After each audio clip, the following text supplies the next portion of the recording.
orang Kristen berpikir yang penting saya sudah bertobat, terima Yesus, selesailah sudah. Padahal waktu kita bertobat, terima Yesus secara pribadi, itu baru awal permulaan. Ya, awal permulaan kita menerima Kristus, tapi juga menerima Roh Kudus. Tetapi bagaimana peran serta pekerjaan Roh Kudus atau tugas Roh Kudus di dalam hidup kita setelah atau pasca kita bertobat terima Yesus, atau pada saya setelah Roh Kudus ada di hati kita? Tugas dan peran Roh Kudus itu masih kurang banyak dipahami. Maka udah pasti pemahamannya kurang banyak, sudah pasti juga peran, kegunaan, dan ya keterlibatan Roh Kudus atau tugas Roh Kudus di dalam diri setiap orang percaya setiap detik, menit, jam, hari, minggu, bulan, dan tahun itu kurang dirasakan oleh orang-orang percaya. Sehingga apa yang terjadi Bapak Ibu dikasih oleh Tuhan Yesus Kristus? Orang yang sudah bertobat tidak sama Yesus seringkali jatuh bangun, jatuh bangun, jatuh bangun, jatuh bangun, jatuh bangun, jatuh bangun lagi dalam dosa. Di sisi lain, mereka tidak pernah merasakan kasih kuasa. Bagaimana hidup konsisten di dalam kebenaran, hidup konsisten dalam kekudusan, hidup konsisten di dalam pertumbuhan, perubahan, dan kedewasaan rohani. Di sisi lain, mereka juga tidak pernah mengalami dan merasakan bagaimana menang menghadapi berbagai cobaan ya dari sibolis atau iblis dan ujian dari Tuhan, apakah itu bentuknya masalah kesehatan, masalah usaha, pekerjaan, dan bisnis. Nah ini juga saya kira menjadi persoalan kenapa minim sekali orang Kristen memahami dan pentingnya atau memiliki semangat antusiasme untuk memberitakan Injil. Ya, itu pasti berhubungan erat dengan karena tidak tahu peran Roh Kudus di dalam hidupnya sendiri. Demikian juga halnya dengan di dalam mengambil bagian di dalam pelayanan-pelayanan gerejawi. Kita bisa hitung pakai cari Bapak Ibu. Berapa persen si jemaat kita itu yang ambil tanggung jawab dengan kerelahan sendiri, kerinduan sendiri untuk mau terjun di dalam terlibat dalam pelayanan. Justru lebih banyak mereka, ya Bapak Ibu, tidak mau ambil bagian. Nah, mengapa? Karena tidak paham, tidak mengerti apa tugas Roh Kudus bagi dia, walaupun dia sudah sungguh-sungguh bertobat terima secara pribadi. Nah, Bapak Ibu menjadi penting topik ini kita bahas. Nah, tugas yang pertama daripada Roh Kudus itu, Bapak Ibu yang dikasih oleh Tuhan Yesus Kristus, menjadikan kita putra-putri Allah. Artinya menjadikan kita menjadi anak Tuhan atau anak Allah. Walaupun seringkali orang Kristen mengklaim, aku udah pasti anak Allah, aku udah pasti anak Tuhan kalau agama aku Kristen. Apalagi kalau kita tukang Protestan, agak lebih sombong lagi. Aku anak Tuhan gitu. Jadi ketinggalan juga saudara kita Katolik. Aku anak Tuhan.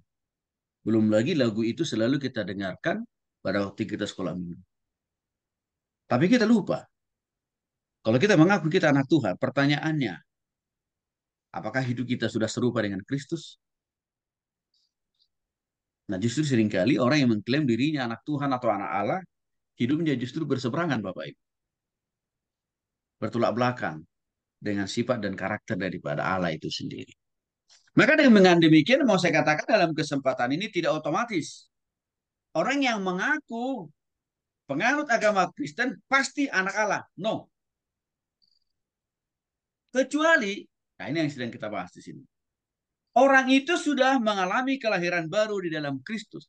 Yohanes pasal 3, 5 sampai 7 mengatakan, jawab Yesus, aku berkata kepadamu, sesungguhnya jika seorang tidak dilahirkan dari air dan roh, ia tidak dapat masuk ke dalam kerajaan Allah. Untuk mau masuk surga saja Bapak Ibu, harus dilahirkan dari air dan roh.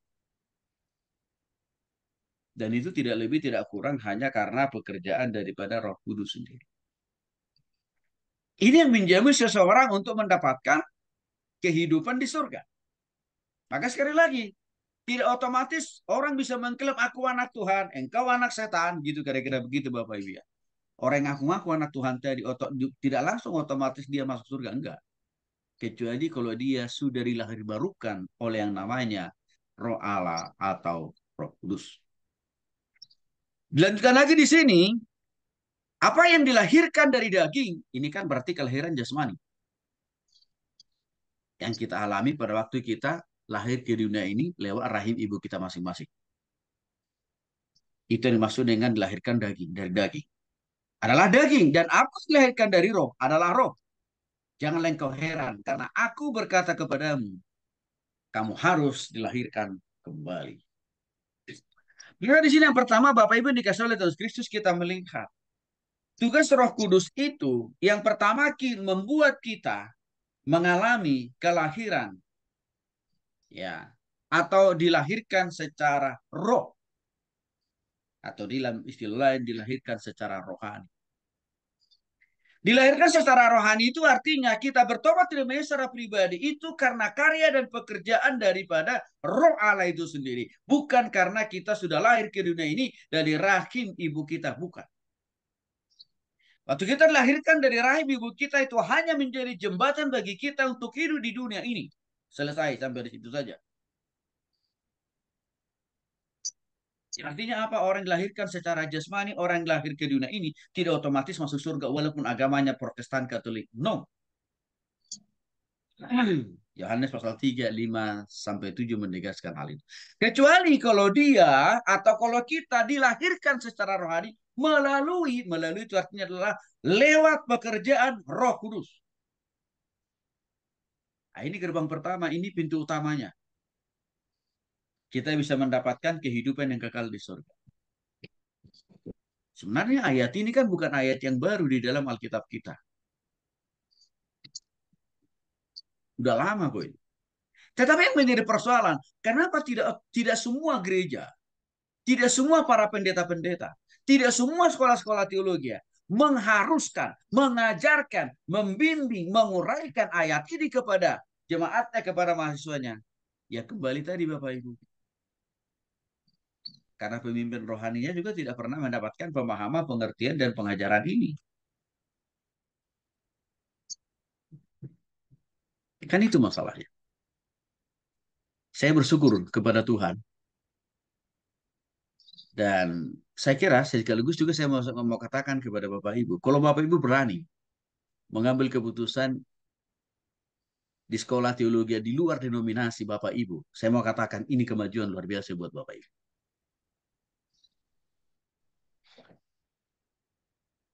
Karena saya bayangkan, kalau saya dulu Bapak Ibu, waktu Bapak saya paksa saya jadi pendeta, sekolah pendeta, tahun 93. Ya, saya bisa bayangkan saya tidak akan pernah memiliki pemahaman pengertian firman Tuhan yang lebih dalam seperti hari-hari ini. Dan lebih khusus memaknai ayat ini. Tidak mungkin itu bisa saya dapatkan kalau dulu waktu saya SMA. Saya langsung iakan sama orang tua saya. Kenapa? Karena saya tahu persis. Sekolah teologi ya, yang akan mendidik saya itu, yang notabene juga sudah memproduk para pendeta-pendeta besar. Tidak juga pernah memahami, mengerti, dan menjelaskan ayat ini kepada jemaatnya. Termasuk kepada saya dulu. Waktu saya anak kecil. Nggak pernah jelasin ayat ini. Padahal ayat ini ada di Alkitab itu. Alkitab yang mereka pegang juga, Bapak. Nah, itulah keuntungannya kalau kita berani mengambil keputusan belajar dari STT lain di luar dari denominasi kita. Banyak keuntungan. Karena kita dibukakan banyak hal daripada apa yang sudah kita tahu dulu. Maka saya katakan tadi Bapak Ibu, ya keputusan Bapak Ibu ini adalah suatu kemajuan yang luar biasa. Karena nanti Bapak Ibu bisa melihat, dan saya kira Bapak Ibu sudah mulai bisa membandingkan sebenarnya. Apa sih bedanya STTP kita ini dengan STT yang lain di waktu Bapak Ibu mungkin ambil S1 dulu, udah makin tahu sebenarnya. Nah sekali lagi, ya dilahirkan dari air dan roh. Inilah pekerjaan Roh Kudus. Jadi sebenarnya kalau kita bertobat terima kasih Bapak Ibu, bukan karena kuat gagah kita, bukan. Bukan karena kita orang yang lebih baik daripada ya orang-orang lain, bukan sebenarnya. Tidak lain, tidak bukan karena pekerjaan Roh Kudus. Artinya apa?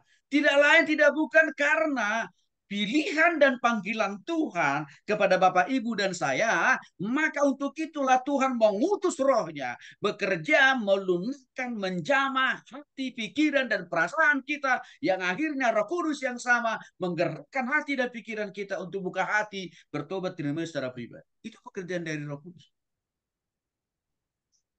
Maka ada ayat Alkitab mengatakan, orang yang menolak Roh Kudus, ya, tidak ada lagi kesempatan bagi dia untuk bertobat terima Yesus. Mengapa? Di zaman kita sekarang ini, zaman penantian ini, hanya Roh Kuduslah yang memiliki tugas dan mandat bagi semua orang di dunia ini untuk ditobatkan. Maka kalau yang terakhir ini ditolak, maka hilanglah sudah kesempatan buat dia untuk mendapatkan pengampunan dosa, apalagi juga hidup kekal di surga. Nah, yang kedua, misi berhubungan dengan tugas Roh Kudus Bapak Ibu yang dikasih oleh Tuhan Yesus Kristus. Perannya adalah untuk melahirkan kita secara rohani menjadi bagian dari keluarga Allah. Jadi artinya Bapak Ibu, yang dimaksud dengan anak Allah, anak Tuhan, adalah orang yang sudah dilahirkan secara rohani, tapi juga sekaligus orang itu sudah masuk bagian daripada keluarga Allah. Lewat apa? Pertobatan terima Yesus secara pribadi. Orang-orang yang seperti inilah yang dimaksud putra-putri Allah alias anak Allah atau anak Tuhan. Maka hari ini harus clear ini Bapak Ibu, istilah anak Allah atau anak Tuhan. Bukan hanya sekedar karena papa mamanya Kristen, lalu dia itu lahir dari keluarga Kristen, dibaptis di sini tanpa mengalami kelahiran baru, pertobatan, lalu dengan sekonyong-konyong dia menjadi anak Allah. No. Saya kasih ilustrasi paling sederhana saja. Bapak Ibu, kita udah punya, bagi kita yang sudah berkeluarga dan sudah punya anak, ya paling gampang saja.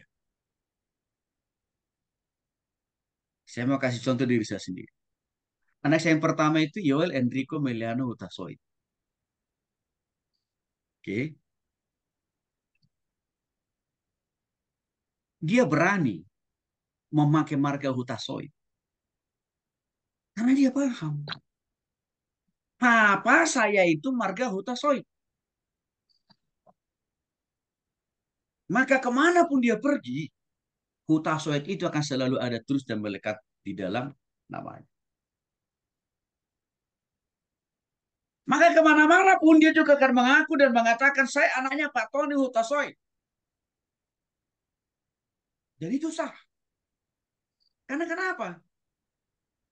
Karena dia memang lahir dari rahim istri saya. Yang artinya Bapak Ibu dikasih oleh Yesus Kristus. Kalau kita mau menjadi anak Allah, kita harus dilahirkan oleh roh Allah dan harus menjadi bagian daripada Allah, keluarga Allah itu sendiri. Itu lewat pertobatan terima Yesus. Maka bagi kita Bapak Ibu hari-hari ini, supaya orang-orang kita layani itu jangan mudah mengklaim mereka anak Allah. Pastikan Bapak Ibu mereka untuk diinjili, ditantang, bertobat terima Yesus. Jangan sampai mereka sudah merasa terlalu bangga, bersuka cita, dan bersyukur menjadi anak Allah. Tapi tiba-tiba waktu Tuhan Yesus datang, mereka tidak masuk bagian dari kerajaan sorga. Maka mereka akan pertanyakan, loh, kata guru sekolah mingguku, Pak Pendetaku, Ibu Pendeta, saya ini anak Allah dulu. Loh, tapi buktinya saya buktinya sekarang saya nggak masuk sorga, nggak ikut diangkat oleh Tuhan. Apalagi ke anak-anak kita. Jangan kita menjanjikan istilah anak Allah itu hanya sebatas karena dia Kristen. Jangan. Pastikan Bapak Ibu, anak-anak kita harus kita injili juga. Supaya arti dan pemahaman daripada anak Allah itu benar-benar mereka alami, rasakan di dalam kehidupan mereka setiap hari. Sehingga kapanpun Tuhan memanggil mereka dari dunia ini, justru terbukti mereka anak Allah karena mereka juga dapat tempat yang terindah di surga. Bagi Bapak Ibu guru sekolah minggu, hati-hati. Jangan kita merasa kalau sudah mengajarkan lagu, aku anak Allah, aku anak Tuhan, engkau anak Allah. Lalu kita menganggap sudah pastilah anak sekolah minggu yang kita lain itu pasti anak Allah. No, no, no, no. Bisa saja dia masih jadi anak setan. Karena belum bertobat terima Yesus. Maka guru sekolah minggu pastikan. Benar-benar anak-anak sekolah minggu itu dijadikan menjadi anak Allah. Cara gimana? Ini kita bertobat terima Yesus. Supaya nanti Bapak Ibu jangan dipersalahkan. Jangan dituntut oleh mereka-mereka. Waktu Tuhan Yesus datang, mereka tidak masuk bagian dari orang yang terangkat ke surga oleh Tuhan. Maka Bapak Ibu ini dikasih oleh Tuhan Kristus. Maka muncul memang pertanyaan. Berarti, kalau Roh Kudus tidak menjamah hati orang, kalau Roh Kudus tidak menobatkan orang, orang itu belum tentu masuk surga, alias juga belum tentu anak Allah. Ya, ya, itu sudah pasti. Sebagai anak Allah atau putra-putri Allah, kita memperoleh banyak anugerah. Diambil dari Roma pasal 8 ayat 1 dan 15. Yang pertama, kita mendapatkan pengampunan asal sungguh-sungguh sudah bertobat terima Yesus secara pribadi di dalam hati. Di dalam Roma pasal 8 ayat yang ke pertama mengatakan tidak ada hukuman bagi mereka yang ada di dalam Kristus Yesus. Tidak ada penghukuman bagi mereka yang ada di dalam Kristus Yesus. Tidak ada penghukuman. Artinya, waktu kita sungguh-sungguh bertobat terima Yesus, waktu kita meresponi Roh Kudus yang menyamah hati dan pikiran kita, yang melunakkan hati dan pikiran kita, lalu kita mengambil keputusan bertobat terima Yesus secara pribadi, dikatakan di sini, bagi kita tidak ada lagi hukuman. Hukuman apa maksudnya? Hukuman dosa turunan dari Adam diamputasi, dipotong, digunting oleh darah Yesus. Itu yang pertama dipotong oleh darah Yesus waktu kita buka hati bertobat terima Yesus. Apakah hanya sebatas dosa turunan yang diamputasi dari Adam dan Hawa terhadap kita? Enggak. Dosa turunan dari orang tua kita. Saya sering ditanya, Pak Pendeta, dulu kan opung saya itu, kakek saya, nenek moyang saya itu datu alias dukun. Tersohor di kampung saya. Ah, terus gimana itu Pak Pendeta? Kita perjanjian lama katakan kan dosa yang dilakukan oleh orang tua itu akan ditimpakan kepada keturunan pertama, kedua, ketiga, dan seterusnya. Nah itu gimana Pak Pendeta?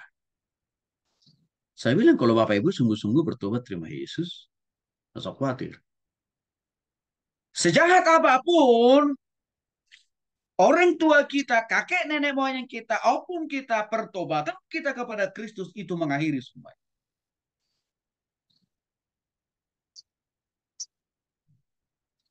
Termasuk mungkin orang tua kita itu pernah membunuh orang,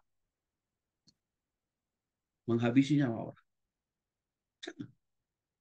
Itu hanya bisa digunting, diputuskan oleh darah Yesus.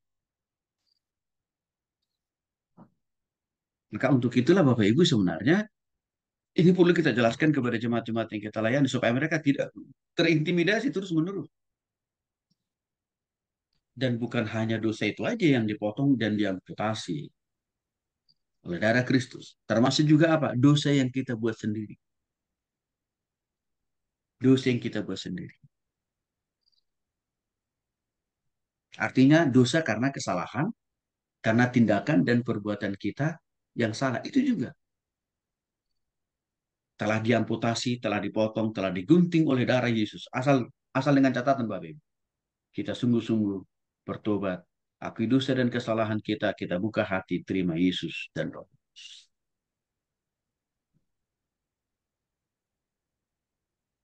Lalu bagaimana dengan waktu kita sudah bertobat terima Yesus? Berarti kita sudah sungguh-sungguh percaya ini Bapak Ibu. Jatuh bangun lagi dalam dosa sama. 1 Yohanes 1:9 mengatakan jika engkau mengaku dosamu, Tuhan pasti. Nggak ada pakai kata akan-akan atau kapan-kapan. Pasti mengampuni semua dosa dan kesalahan-kesalahan kita. Tapi ada bagian kita, yaitu apa? Akui dosa dan kesalahan. Tuhan tidak pendendam. Bapak Ibu, ini kan sesuatu hal yang sangat mahal harganya. Apa yang kita dapatkan waktu kita menjadi anak-anak. Maka dengan demikian, kalau masih ada di antara kita terintimidasi dengan dosa orang tua, ya, atau masih terintimidasi dengan latar belakang hidup kita atau masa lalu kita yang penuh dengan lumpur keberdosaan itu menjadi tanda kita belum sungguh-sungguh bertobat terima Yesus. Karena intimidasi itu bukan datangnya dari Tuhan. Intimidasi itu kan sama dengan istilahnya lain apa? Rongrongan kan? Itu datangnya dari simbolis Bapak. Kenapa begitu kencangnya simbolis mengintimidasi kita, merongrong kita, mengingatkan kita tentang dosa-dosa masa lalu? Mungkin pernah kita keluar masuk penjara. Tapi kalau itu masih terus mengganggu hati dan pikiran kita dari waktu ke waktu, ini menjadi tanda bahwa kita belum sungguh-sungguh mengalami pertobatan pada Kristus. Dan banyak loh Bapak Ibu orang yang masih dalam posisi itu. Maka kalau saya bertemu mereka, tidak ada resep lain, tidak ada cara lain. Saya bimbing mereka, saya injili mereka untuk sungguh-sungguh menyerahkan totalitas hidup mereka, menyalahkan semua dosa-dosa mereka kepada Tuhan. Maka ini penting. Yang kedua, setelah kita menjadi anak Allah, apa sih outputnya yang bisa kita dapatkan, kita rasakan? Masih dalam Roma pasal 8, khususnya ayat 15. Menerima roh yang menjadikan kamu anak Allah. Artinya apa? Waktu kita sungguh-sungguh bertobat terima Yesus, Allah itu tidak lagi hanya sekedar di sorga. Allah itu tidak hanya sekedar ada di gedung-gedung gereja. Tapi Allah itu ada di dalam hati pikiran Bapak, Ibu, dan saya. Alias, Allah itu lewat roh kudusnya tidak jauh-jauh dari kita. Dia dekat dengan Bapak, Ibu, dan saya. Dekat. Dekat sekali. Mengapa berdekat? Karena dia tidak ada di luar hidup kita, dia tidak ada di luar pikiran kita, tapi dia ada di dalam hati, pikiran, perasaan. Ini memberikan sebuah pemaknaan. Keberadaan roh Allah di dalam hidup kita, di dalam hati kita, dalam pikiran kita, itu menjadi sebuah garansi. Itu menjadi sebuah proteksi untuk menjaga, menyertai, memelihara, dan bahkan juga menyediakan apa yang menjadi kebutuhan dan keperluan kita di dunia ini dan bahkan juga di surga. Maka kalau kita masih menganggap Allah itu jauh, hanya sekedar di surga, berarti pertobatan kita belum pada posisi yang alkitabiah, belum pada posisi yang benar. Kalau kita masih menganggap Allah itu hanya ada di surga, Allah itu hanya ada di gereja, salah. Kesalahan itu terjadi, saya katakan Bapak Ibu, mungkin juga karena pertobatan kita belum jelas. Karena kalau kita sudah sungguh-sungguh bertobat tidak secara pribadi, dikatakan roh Allah ada di dalam hati Bapak, Ibu, dan saya. Dia tidak pernah jauh. Dia tidak pernah meninggalkan kita, apalagi membiarkan kita. Nggak pernah. Maka untuk itu, waktu kita berdoa, di dalam pimpinan dan kuasa Roh Kudus, di rumah, di jalan, di pasar, di kantor, Tuhan pasti tahu, Tuhan pasti mendengar.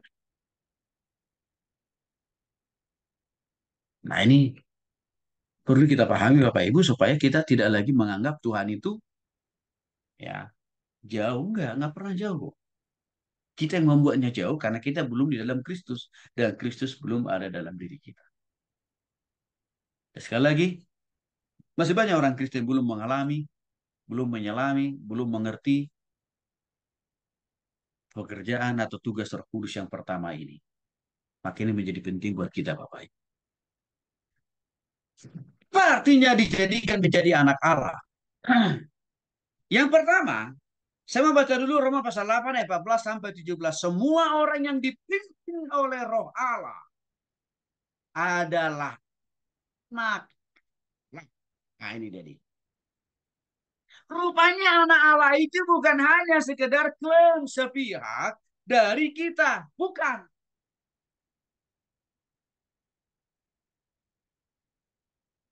Istilah anak Allah itu bukan hanya sekedar di mulut.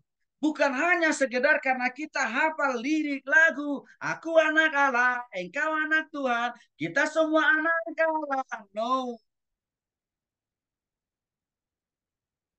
Anak Allah itu artinya adalah orang yang dipimpin oleh Roh Allah. Orang yang sudah sungguh-sungguh bertobat terima Yesus. Sebagai anak Allah, kita memiliki hak terbesar. Kita memiliki hak waris atas apa yang dimiliki oleh Bapa kita, yaitu Allah kita. Kita menjadi ahli waris. Bukan hanya mewarisi kerajaan surga, tapi juga kita mewarisi otoritas dan kuasa yang dimiliki oleh Allah itu sendiri. Karena kenapa? Karena kita ini sudah menjadi anaknya melalui pertobatan kita kepada Yesus.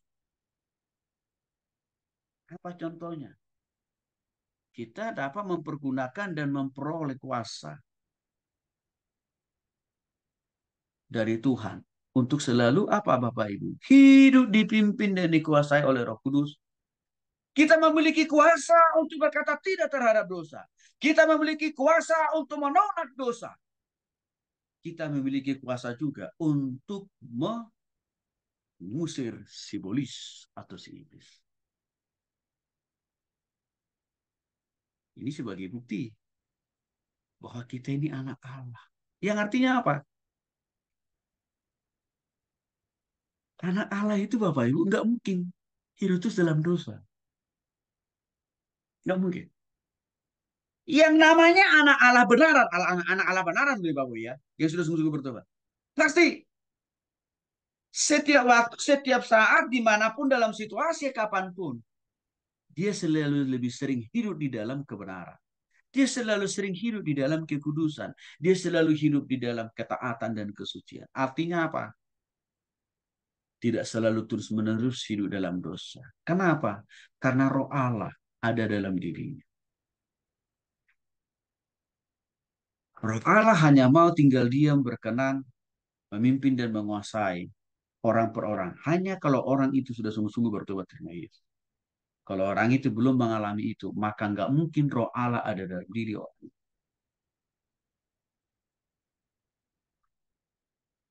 Jadi artinya, selama kita hidup di dunia aja, di dunia ini saja kita sudah mendapatkan dampak, impact sebagai anak Allah.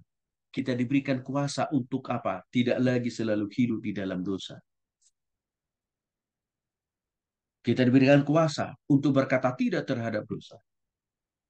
Bahkan kita juga diberikan power untuk melawan iblis Bapak Ibu.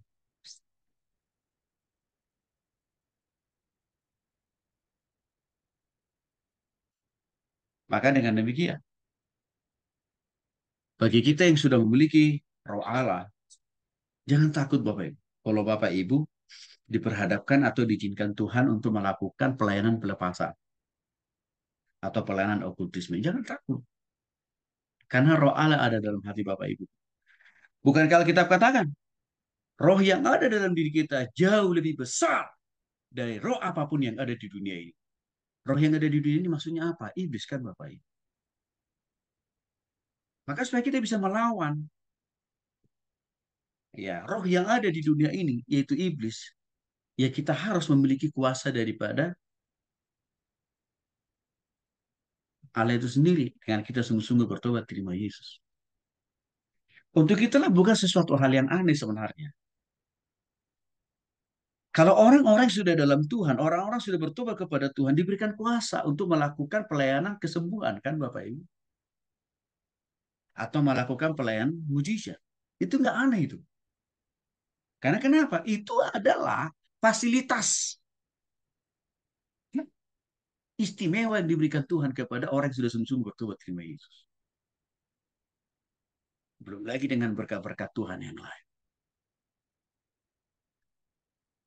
Hal yang kedua, apa yang dimaksud dengan dijadikan menjadi anak Allah? Isi dalam Roma pasal 8 ayat 14 sampai dengan 17. Ya Abah, ya Bapa. Ya Abah, ya Bapa itu sama istilahnya sebenarnya. Sama artinya itu. Apa maknanya itu buat kita yang sudah sungguh-sungguh bertobat terima Yesus? Waktu kita sungguh-sungguh sudah bertobat terima Yesus secara pribadi, kita memiliki hubungan yang dekat dengan Tuhan. Saking dekatnya, dia ada dalam hati dan pikiran kita melalui Roh Kudus. Artinya Allah itu tidak di luar hidup kita, tidak di luar pikiran kita, tidak di luar hati kita, enggak, dia ada dalam hati kita. Dia dalam pikiran kita loh Bapak Ibu. Sehingga apa? Itu menunjukkan adanya hubungan yang amat dan sangat dekat antara kita dengan Tuhan. Bukan hanya hubungan yang mau dijelaskan di situ, tapi juga apa? Komunikasi. Kita dengan Tuhan sangat dekat karena dia ada di hati dan pikiran kita. Ditambah juga, ya Aba, ya Bapak juga memiliki arti kita memiliki persekutuan langsung. Artinya persekutuan langsung ini adalah kita bersama-sama dengan Tuhan dan Tuhan bersama-sama di dalam hidup kita. Itu namanya persekutuan langsung. Dan ini hanya bisa dialami, dirasakan, didapatkan oleh mereka yang sudah sungguh-sungguh bertobat terima Yesus. Salah satu contoh konkretnya adalah waktu kita berdoa. Waktu kita sudah sungguh-sungguh memiliki roh Allah, artinya bertobat terima Yesus, Bapak Ibu yang dikasih oleh Tuhan Yesus Kristus, maka dapat dipastikan sebenarnya, ya, dua kita itu satu, ya, selalu berkenan di hadapan Tuhan. Karena yang mengajar kita, menyampaikan dua-dua permohonan kita itu juga adalah Roh Kudus kan. Yang kedua, doa kita itu mudah dijawab, mudah didengar oleh Tuhan. Karena dia ada di hati dan pikiran. Maka Bapak Ibu yang dikasih oleh Yesus Kristus, saya merasakan betul. Waktu saya dulu belum sungguh-sungguh bertobat, aduh rasanya, ya banyak banyak doa saya nggak dijawab Tuhan tuh. Walaupun saya sudah rajin berdoa, rajin baca Alkitab, rajin ibadah, rajin melayani. Sejak dari kecil. Setelah saya meyakinkan Tuhan untuk menjawab doa saya. Tuh, tuh. Tuhan belum di dalam hidup saya dan saya belum di dalam Tuhan. Karena belum sungguh-sungguh bertobat terima Yesus saya waktu itu. Barulah waktu tahun 94 saya bertobat terima Yesus. Sehingga sejak saya bertobat terima Yesus secara pribadi Bapak Ibu dikasih oleh Tuhan Yesus Kristus.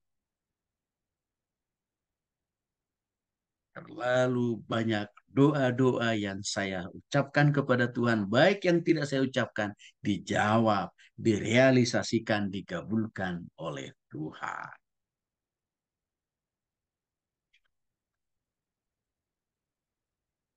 Sehingga seringkali orang saya layan begini, kok kenapa ya? Kalau Pak Anton, kok rasanya top tier banget. Itu kata mereka. Gak pakai-pakai lama, cepat-cepat dijawab. Dan selalu terjadi, ya dan amin. Saya bilang, karena persyaratan yang pertama dan yang utama sudah saya penuhi. 25 tahun yang lalu saya bilang. Ya apa itu Pak? Apa itu Pak? Bertobat terima Yesus. Nah kalau Bapak Ibu mau, doanya mudah didengar dan mudah dijawab oleh Tuhan, pastikan Bapak Ibu sudah harus menjadi bagian daripada keluarga Allah. Pastikan Bapak Ibu sudah didiami dan dikuasai, dipimpin oleh Allah. Dengan cara bertobat terima Yesus secara pribadi. Yang kedua, apa artinya dijadikan ketiga? Apa artinya dijadikan anak Allah? Artinya adalah terambil dari dengan kata kalimat dengan roh kita. Roh itu bersaksi bersama-sama dengan roh kita. Artinya Bapak Ibu. Atau kita bertobat tidak secara pribadi. Kita memiliki pengalaman yang indah bersama dengan Tuhan. Bahkan pengalaman ini bisa juga bersifat supranatural. Contohnya apa? Roh Kudus memberikan kita kuasa dan kemampuan untuk mengalami berbagai mujizat. Itu bisa Tuhan lakukan. Apa yang dikasih oleh Kristus sekali lagi. Ya, saya mengalami betul betapa sukarnya, betapa sulit saya mendapatkan, mendengarkan, dan menerima jawaban doa dari Tuhan sebelum saya bertobat terima Yesus. Tapi setelah bertobat terima Yesus, saya rasakan betul banyak kemudahan-kemudahan yang Tuhan lakukan. Saya ambil salah satu contoh. Waktu saya mengambil keputusan jadi hamba Tuhan, background saya masih sarjana ekonomi, belum masuk sekolah teologi, masih sarjana ekonomi. Cuman setelah lulus saya ikut pelatihan selama kurang lebih 1 tahun Bapak Ibu untuk menjadi penginjil. Intinya di dalam pengalaman, pengetahuan, background sebagai sarjana ekonomi ditambahkan sedikit pengetahuan Alkitab, pengalaman melayani, dan ditambah juga dengan pertobatan kepada Kristus. Saya sudah merasakan bagaimana Tuhan bekerja. Waktu saya 1 tahun ikut sekolah pelatihan, sekolah penginjilan, saya nggak pernah belajar okultisme, nggak pernah belajar secara detail. Nggak pernah juga saya diajarin bagaimana melakukan teknik-teknik pelayanan pelepasan. Nggak pernah juga saya diajari bagaimana membedakan roh Tuhan dan bahkan roh simbolis. Belum pernah juga. Tapi rupanya pertobatan saya kepada Kristus itu sangat diapresiasi, dihargai, dan bahkan juga diberkati oleh Tuhan. Dengan cara apa? Tuhan izinkan. Bertemu dengan banyak orang yang kerasukan, lalu lewat situasi itu Tuhan bilang, layani. Layani. Lakukan apa yang saya suruh. Lakukan apa yang saya katakan dalam hati dan pikiran. Singkat cerita, saya bimbing orang itu, Bapak Ibu, belum diajarin saya. Teknik pelayanan penginjilan pelepasan, belum. Tapi Tuhan mengajari saya langsung di lapangan tuh. Dan bukan hanya satu orang, berpuluhan orang yang kerasukan kelas berat.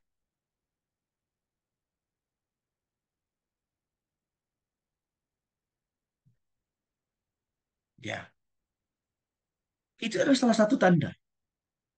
Waktu kita menjadi anak Allah, sekali lagi Bapak Ibu, tolong kita mulai bedakan hari ini klaim sepihak anak Allah dengan ya istilah anak Allah seperti apa yang Tuhan katakan seperti yang kita bahas hari ini. Beda jauh. Ya, anak Allah yang Tuhan maksud adalah orang yang sungguh-sungguh bertobat kepada Tuhan. Orang yang sudah didiami, ditinggali, dan dipimpin oleh Roh Kudus. Itu anak Allah. Bukan karena agamanya Kristen, bukan karena agamanya Protestan atau Katolik. No, no, no, no, no, no, bukan. Maka saya katakan tadi, bagi kita guru sekolah minggu bertobatlah. Jangan hanya menjadikan lagu itu sebatas aku anak Allah, tapi tidak pernah orang itu kita injili. Mendingan gak usah kita ajari anak sekolah minggu kita, remaja, jemaat kita. Lagu itu kalau kita tidak pernah menginjili mereka. Karena jadi dosa nanti. Sekali lagi Bapak. Itu saya alami loh Bapak. Belum mendalami teologi, belum. Tapi kok bisa saya katakan tadi? Karena pertobatan saya kepada Kristus, rupanya dihargai, diapresiasi, dan sungguh-sungguh betul Tuhan bekerja. Ya. Paham, sekali lagi dijadikan menjadi anak Allah. Bagian kalimat terakhir dari Roma pasal 8 ayat 14 sampai 17. Kita dikatakan adalah ahli waris. Apa artinya nih? Kita memiliki jaminan, penyertaan, pemeliharaan, penjagaan Tuhan selama kita hidup di dunia ini dengan segala hiruk-hiruk masalah, persoalan, pergumulan, sakit penyakit yang menghampiri kita. Kita disertai, dijaga, dipelihara oleh Tuhan selama kita hidup di dunia.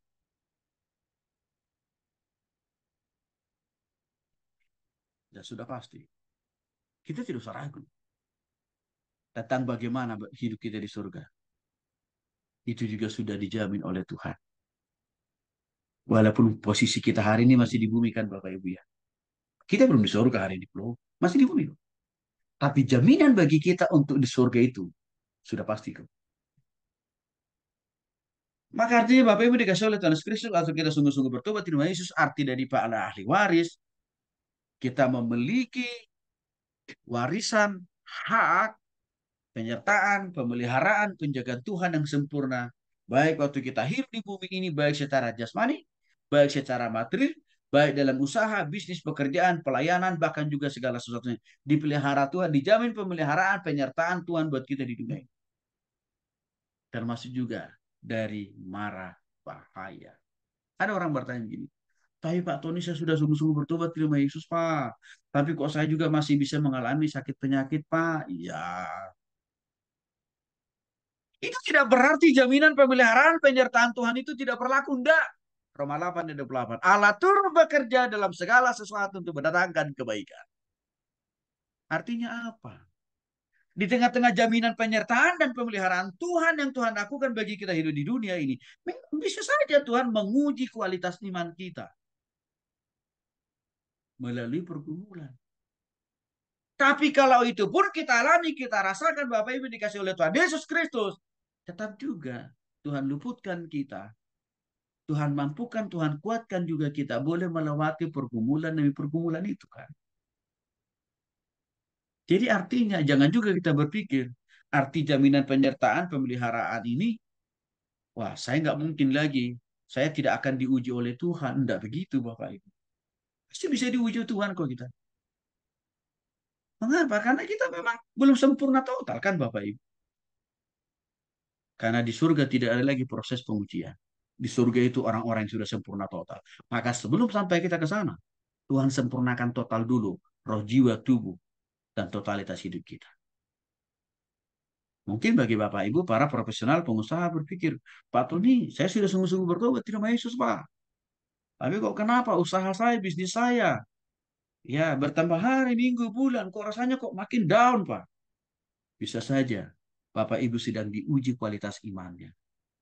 Tapi yakinlah, kalau Bapak Ibu tetap setia, Tuhan pasti menolong Bapak Ibu bisa survive kembali kok. Keluar dari persoalan dan pergumulan itu. Kita hamba Tuhan. Saya sudah mengambil keputusan pertama tidak mau sebelum jadi hamba Tuhan. Tetapi kenapa dan mengapa? Saya sudah melakukan apa yang Tuhan mau. Tapi kok kenapa sepertinya kesulitan, persoalan, tantangan dalam pelayanan saya belum juga Tuhan tuntas-taskan total 100%. Bapak Ibu dikasih oleh Tuhan Kristus, itu tidak berarti Tuhan tidak konsisten dengan jaminan penyertaan dan pemeliharaannya. Bukan. Tapi iman serta komitmen dan motivasi kita menjadi hamba Tuhan sedang diuji oleh Tuhan. Itu aja. Maka jangan kita langsung cepat berprasangka buruk ya. Wah, jaminan penyertaan dari Tuhan. Mana buktinya? Karena seringkali orang berpikir, jaminan penyertaan pemeliharaan dari Tuhan ini, kita simpulkan, kita pikirkan, harus selalu tanpa ujian. Salah. Saya kasih contoh. Abraham dinobatkan menjadi bapak orang beriman. Apakah dia terbebas, terlepas dari yang namanya ujian? Enggak juga kok. Dia juga diuji Tuhan kok. Jadi artinya Bapak Ibu, orang yang diberkati Tuhan, orang yang sudah bertobat pada Tuhan sekalipun, ya harus juga mau mengikuti proses pengujian dari Tuhan. Karena motif Tuhan untuk melakukan pengujian itu kan menyempurnakan iman ataupun juga mendewasakan kan begitu Pak. Maka Bapak Ibu, saya bersyukur kepada Tuhan.